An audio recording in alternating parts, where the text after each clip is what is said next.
Best Gujarat ચેનલના digital platform પર આપનું હાર્દિક સ્વાગત છે। સમાચારની વાત કરીએ તો MM હાઈસ્કૂલની પહેલથી ઘરમાં હર ઘર તિરંગા કાર્યક્રમ અન્વયે એકતાની મહાસંગમ, દેશભક્તિ, સ્વચ્છતા અને સેવાનો ત્રિવેણી સંગમ। ભારતના 79મા સ્વાતંત્ર્ય પર્વની ઉજવણીના ભાગરૂપે સવારે 11 કલાકે ઈખર ગામે સંસ્થાકીય એકતા અને સામૂહિક શક્તિનું એક અદ્ભુત દ્રશ્ય સર્જાયું। આ ભગીરથ કાર્યને સફળ બનાવવા માટે ગામની તમામ મુખ્ય સંસ્થાઓને એક મંચ પર લાવવાનો શ્રેય શાળા સંચાલક મંડળના સભ્ય અને સમાજ સેવક ઇલિયાસ આદમ મરજાને થાય છે।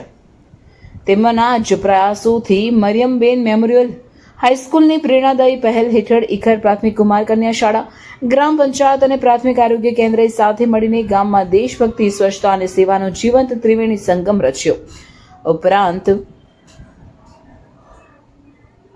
શાળાના આચાર્ય M.A. પટેલના માર્ગદર્શન અને પ્રોત્સાહને આ કાર્યક્રમમાં નવી ઉર્જાનો સંચાર કર્યો હતો।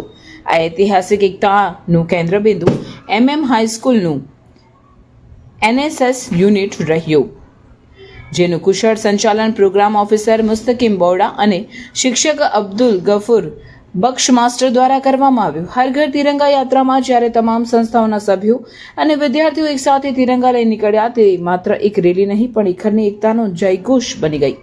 આ સંયુક્ત કાર્યક્રમ વર્ગખંડની બહારના શિક્ષણનું જીવંત ઉદાહરણ બન્યો હતો।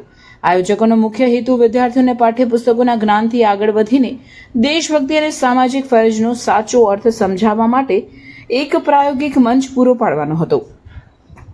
તિરંગા યાત્રામાં જોડાઈને અને સ્વચ્છતા અભિયાનમાં જાતે શ્રમદાન કરીને વિદ્યાર્થીઓએ રાષ્ટ્રીય ગૌરવ અને નાગરિક ભાવનાનો પ્રત્યક્ષ અનુભવ કર્યો। તેમણે એ સંદેશ આત્મસાત કર્યો કે જે ધરતીને આપણે માં કહીએ છીએ તેને નિર્મળ રાખવી એ જ આપણી દેશભક્તિ છે, કારણ કે સ્વચ્છ ગામ થકી જ સ્વચ્છ સમાજ અને સશક્ત રાષ્ટ્રનું નિર્માણ થાય છે। આ પ્રત્યક્ષ અનુભવ તેમના ચારિત્ર્ય ઘડતર માટે અત્યંત મહત્વપૂર્ણ માનવામાં આવે છે। આ કાર્યક્રમની સફળતા માત્ર કોઈ એક સંસ્થાને આભારી નથી, પરંતુ તે ઈખર પ્રાથમિક શાળાના ભૂલકાઓના કલરવ, ગ્રામ પંચાયતના મજબૂત અને પ્રાથમિક આરોગ્ય કેન્દ્રની સ્વચ્છતા પ્રત્યેની પ્રતિબદ્ધતાનું સંયુક્ત પરિણામ છે।